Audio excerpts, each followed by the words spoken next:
ముఖ్యమంత్రి జగన్మోహన్ రెడ్డి మా పేదల ప్రభుత్వం పెత్తందారుల ప్రభుత్వం కాదంటున్నారు. ఈ వైసీపీ ప్రభుత్వం వచ్చినప్పటి నుంచి ఈ ప్రభుత్వంలో మీరు ఎలా సంతోషంగా ఉన్నారంటారా? లేదు, ఖచ్చితంగా లేదు చెప్పమంటారా. ఇంకో కారణం ఉంది. అది పెత్తందారుల ప్రభుత్వము మాది అంటారు, పేదల ప్రభుత్వం మాతంది అంటారు. ఎక్కడ పెత్తందారి ప్రభుత్వం? నువ్వేమో ప్యాలెస్ కట్టుకుని అక్కడ ఉండవు, ఇసుకొండ ప్యాలెస్ ఆ విధంగా కట్టవు. ప్రజలు ఎంత ఇబ్బంది పడుతున్నారో చూస్తున్నాము. అలాగే మా వికలాంగుల పెన్షన్ చంద్రబాబు నాయుడు 3,000 చేసి ఇంతవరకు రూపాయి కూడా పెంచలేదు. అలాగే మాకు ఇవ్వాల్సిన కార్పొరేషన్ రుణాలు ఇంతవరకు ₹1 కూడా ఏ సంవత్సరం ఇంతవరకు ఇవ్వలేదు. దీని వికలాంగులు ఎంత ఇబ్బంది పడుతున్నారో అది మాకు తెలుస్తుంది. అక్కడ ఆయన తేడాపల్లి ప్యాలెస్ కూర్చొని ఆయన చేసే పరిపాలన నాకు నచ్చట్లేదు. అలాగే కూడా కేంద్ర ప్రభుత్వం ఇచ్చిన ట్రైసైకిల్ కూడా మా ప్రభుత్వం ఇచ్చింది చెప్పుకొని డిస్ట్రిబ్యూట్ చేయడం చాలా తప్పు. ఇంతవరకు మాకు వికలాంగులకు ఎటువంటి న్యాయం జగన్మోహన్ రెడ్డి గారు. పేదలంతా మా వైపే ఉన్నారు, మళ్ళీ మేమే గెలుస్తామంటున్నారే.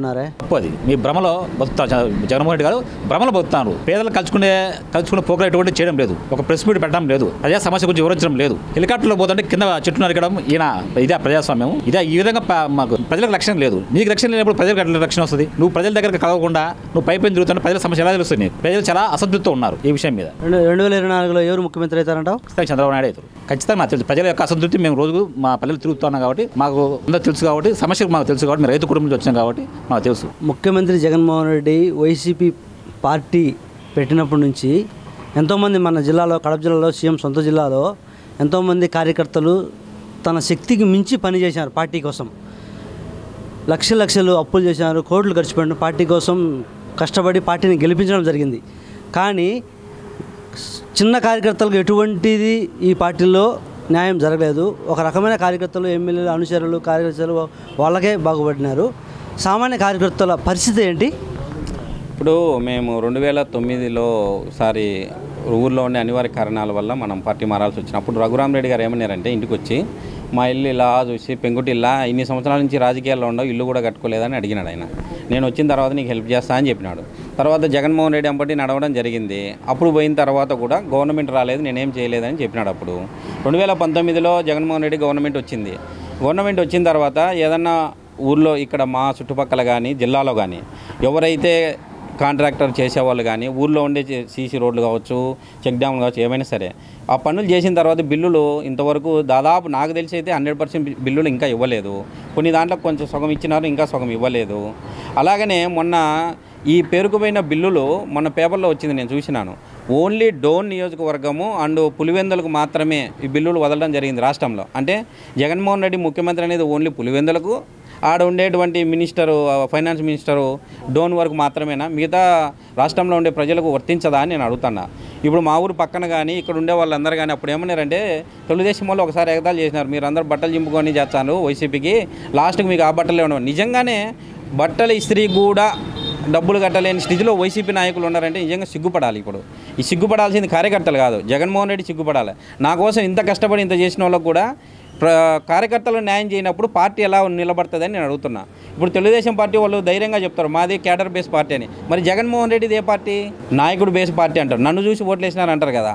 రేపు వచ్చే ఎలక్షన్లో ఖచ్చితంగా ఎవరైతే ఈ విధంగా మోసపోయినారో వాళ్ళే రేపు బుద్ధి చెప్తారని నేను అనుకుంటున్నా. ఇప్పుడు యుగలంలో నారా లోకేష్ కార్యకర్తలకు ఏం భరోసా ఇస్తున్నాడు? తెలుగుదేశం కార్యకర్తలను కానీ ఎవరైనా అక్కం అరెస్టులు కానీ దాడులు కానీ ఎవరు చేసినా ఒక రెడ్ బుక్లో రాసుకుంటాను, మా పార్టీ అధికారంలో వస్తానే అందరికీ సమన్వయం చేస్తామని రేపు బుక్ కూడా రిలీజ్ చేయడం జరిగింది. దీనిపై నీ అభిప్రాయం? యాక్చువల్గా ప్రజాస్వామ్యంలో ఎవరికైనా మాట్లాడే హక్కు కానీ, బంద్ చేసేటువంటి హక్కు కానీ, లేకుంటే నిరసన తెలిపేటి రకరకాలుగా ఉంటాయి. ఈ జగన్మోహన్ రెడ్డి గవర్నమెంట్ వచ్చినాక ఈ 4 ఏళ్లలో అసలు ఈ ప్రజాస్వామ్యం ఉందా? ఏ నాయకుడైనా కాలు బయట పెట్టినట్టు అరెస్ట్ చేయడం కానీ, చిన్న నాయకుడి నుంచి పెద్ద నాయకుడి వరకు ఎవరినైనా హౌస్ అరెస్ట్ కానీ, లేదంటే పోలీస్ స్టేషన్లో అరెస్ట్ కానీ. ఈ విధంగా కాజీపేటలో కూడా ఏదైనా సెంటర్లో ఇప్పుడు ఈవెన్ డ్వాక్రా మహిళలు కూడా చేస్తున్నారు. వాళ్ళు ఒక 5 నిమిషాలు కూడా పర్మిషన్ ఇలా ఆడ చేస్తామంటే పర్మిషన్ అంటే ప్రజాస్వామ్యంలో ఉన్నప్పుడు ఎవరైనా నిరసన తెలిసే హక్కు ఉంది కదా. ఇంకోటి కూడా పోలీసు వాళ్ళు కూడా ఏకపక్షంగా ఈ 4 సంవత్సరాలు సమాంతరంగా వాళ్ళు కూడా ఒక వ్యవస్థ నడిపినారు. వాళ్ళని బేస్ చేసుకునే జగన్మోహన్ రెడ్డి కూడా ఈ విధంగా నడిపి అందరినీ అణచివేసే కార్యక్రమం మొదలుపెట్టినాడు. ఈవెన్ ఎవరికి మీద పోలీస్ కేసులు లేని వాళ్ళ మీద పోలీసు కేసులు బనాయించి వాళ్ళను మానసికంగా హింసించడం కానీ, ఈవెన్ వైసీపీలో ఉండే వాళ్ళు కొంతమందిని కూడా టార్గెట్ చేసుకుని హింసించినారు. వాళ్ళందరినీ కూడా రేపు తెలుగుదేశం గవర్నమెంట్ వచ్చే ఆఫీసర్లు ఎవరైతే ఉన్నారో వాళ్ళందరినీ కూడా ఖచ్చితంగా వాళ్ళని జ్యుడిషియల్ ఎంక్వైరీ చేసి వాళ్ళకి ఏ విధమైనటువంటి శిక్ష పడుతుందో ఆ విధంగా శిక్ష పడే విధంగా చేయాలని ప్రజలందరూ అనుకుంటారు. నా అభిప్రాయం కూడా అదే. ముఖ్యమంత్రి జగన్మోహన్ రెడ్డి మా మైనారిటీ మా ముస్లిమ్స్ అంటున్నారు. ఈ ప్రభుత్వం వచ్చినప్పటి నుంచి ఒక ముస్లిం మైనారిటీ వ్యక్తిగా మీరు ఎలా ఉన్నారు? ఈ ముస్లిం మైనార్టీ గురించి ఆయన ఏది పట్టించుకోవడం లేదు. ఉండే తూఫాలు తీసేసిండు. ఈ హజ్ కమిటీ హజ్ హౌస్ కట్టిండు మన కడపలో, చంద్రబాబు నాయుడు పీరియడ్ లో కట్టినారు. దానికి కక్ష సాధింపు చర్యగా తీసుకొని దానికి స్థితిగతి ఏం లేకుండా కంప చెట్లు మొలిచినారు. అందులో వక్ఫ్ బోర్డు మినిస్టర్ కూడా ఉన్నాడు ఆయన, బేహూబ్ ఆయన ఆధ్వర్యంలోనే ఉన్నాయి కదా, అదైనా కంప్లీట్ చేయొచ్చు కదా. అంత ఘోరంగా తయారు చేసినారు. ఇది కూడా పడగొట్టేదే. అది అప్పుడు రాజధానిలో అమరావతిలో పడగొట్టినాడు కదా ఆయన జగన్, ప్రజావేదిక. ఇది కూడా పడగొట్టేదే. చెప్పులు తీసుకొని కొట్టారని ముస్లిమ్స్ భయపడి ఈ మన వక్ఫ్ బోర్డు మినిస్టర్ అంజాద్ బాషా అట్లా ఉన్నారు. ఈ సొంతం అన్నమయ్య ప్రాజెక్టు తెగిపోయింది, ఆయన సొంత జిల్లాలోనే ఉంది. ఇంతవరకు దాని స్థితిగతి లేదు. రైతులను ఏం బాగుపడుస్తాడు? పెళ్లి కానుగా అని తీసిండు, 10th క్లాస్ సర్టిఫికేట్ కావాలంట. ఆయన చెట్టు పెట్టిన ఇచ్చే ఉద్దేశం ఉంటే వడ్డిచ్చేవాడు మనవాడైతే కడబంతిలో కూర్చున్నట్టు అని ఇచ్చేవాడు ఉంటే ఏదైనా చేస్తాడు. ఏం చేయని దానికి ఎన్ని రూల్స్ అన్ని పెట్టా. ఈ రంజాన్ తోఫా పండగ, సంక్రాంతి తోఫా అని ఇస్తా ఉండే. ప్రతి ఒక్కరే కుల మతం అని గురించి కాదు, ప్రతి ఒక్కరికి అందిస్తా ఉండే ఒక ఫంక్షన్, ఒక పండగ కానుకగా చంద్రబాబు నాయుడు. అది తీసేస్తే ఇంకా పింఛన్ ఇస్తానంటా ఉన్నాడు. పింఛన్ రామారావు హయాల నుంచి వస్తూ ఉంది. నువ్వు కొత్తగా పెట్టింది కాదు, వస్తూ ఉండేదే అది. ఆయాల 10 రూపాయలు కేజీ బియ్యం ఉన్నాయి, ఈయాల 70 రూపాయలు కేజీ బియ్యం ఉన్నాయి. ఇప్పుడు 2000 ఉన్నా చాలదు, 3000 ఉన్నా చాలదు పింఛన్. చదువుకునే మా బిడ్డ డిగ్రీ చదువుకునేది, అది ఉపాధి, అది విద్య, అది వస్తూ ఉండే 2000. నిరుద్యోగ బుద్ధి అది కూడా తీసిపేసేసిండు. రాకపోయా ఏం సాధించినాడు ఈయన? ఏం సాధిస్తాడు? ఉక్కు కర్మాగారం ఉండే, అది అట్టనే ఈయన జిల్లాలో అన్నా చేయాలి కదా ఆయన. తను మన ఇల్లు చక్కదిద్దకుంటే వేరే వాళ్ళ ఇల్లు ఏం చక్కదిద్దుతాడు? అంతే కదా. ఈ రకంగా ముస్లిం పారి గోడలకు డబ్బులు వస్తాండే ఈ మన ఖబరస్థాన్కు ఈ రంగులు వేసేదానికి చంద్రబాబు నాయుడు ఎంతో కృషి చేసి సాయం చేసి ఒక బోర్డు కింద తెచ్చి ఇప్పటికి ఒక పైసా లేదు, ఏ సాయం లేదు, ఏ రంగులు లేవు. ఏం మనం బాగుపడాలా? మనం బాగుపడేది కాదు, మనం కష్టపడితే మనం బాగుపడతాం.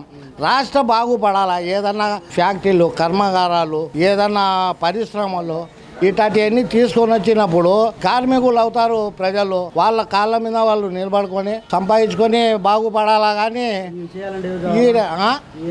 ఇవన్నీ చేయాలంటే సాధ్యమయ్యేది చంద్రబాబు నాయుడు ఒక్కరికే. ఇట్లాంటి జగన్లు 110 మంది ఉన్నా కానీ ఈ రాష్ట్రం బాగుపడదు. 100 కోటికి ఒక్కడని చంద్రబాబు ఒక్కడున్నా కానీ ఈ మొత్తం డెవలప్ అయ్యేది ఆయన పీరియడ్ లో డెవలప్ అయినదే. ఈ ప్రజావేదిక పడగొట్టడము మన ప్రజే కదా, మన సొమ్మే కదా. ఆ రోజు కష్టపడి విడగొట్టినాక రాష్ట్రము ఎంతో కష్టపడి ఏదేదో చేసి ఆయన ఏదో తాత్కాలికంగా ఇప్పుడు కర్నూలులో ఏదో చెప్తారు చూడది లొట్టపోయినట్లు, మనకు లేని పరిస్థితుల్లో అది ఉన్న ఆసరానే కదా. మరి అట్టటి పడగొట్టినోడు, నువ్వు ప్రజావేదికనే పడగొట్టినోడు ప్రజలకు ఏం చేస్తాడు? మనకు తెలిసినంత వరకు మన చంద్రబాబు నాయుడు వస్తేనే మన మైనార్టీలకు కూడా డెవలప్ అవుతుంది, మన బాగుపడతాం కూడా. ఈసారి తప్పకుండా కావాలా, మనం కూడా దేవుని ప్రార్థిస్తున్నాం. చేస్తాము, గెలిపిస్తాం, చేసుకుంటాం. ఆయన తప్పకుండా చేసుకుంటాం. అవుతాడు, కాకుండా డెఫినెట్ కాకుండా ఏం పోడు, ఖచ్చితంగా అవుతాడు.